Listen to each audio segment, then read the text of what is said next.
Pasca diamankannya ke-20 warga Rohingya di pos TNI AL Kuala Idi, Kecamatan Idi Raya, Kabupaten Aceh Timur, Polisi Kota Langsa melakukan pendataan kepada 20 warga Rohingya tersebut.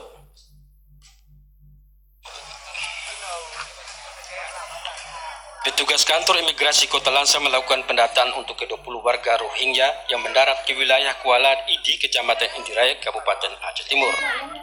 Terlihat pihak imigrasi Kota Langsa berjumlah 3 orang itu melakukan pendataan di pos TNI Angkatan Laut tersebut. Selain itu, pendataan dilakukan secara pemanggilan satu persatu warga Rohingya yang pada saat itu sedang diberikan makanan dan perlengkapan pakaian oleh Pemkab Aceh Timur melalui Dinas Sosial. Kasih Intelijen Imigrasi Kota Langsa, Fakhrian, mengatakan 20 warga Rohingya tersebut rata-rata laki-laki semua dan rata-rata berumur sekitar 20-an tahun ke bawah dan hanya 1 orang yang berumur 20 tahun. Pagi ini kami menerima laporan pukul 8 pagi di Kuala Idi ini ada masuk kapal yang berisi 20 orang. Kami sudah melakukan pendataan.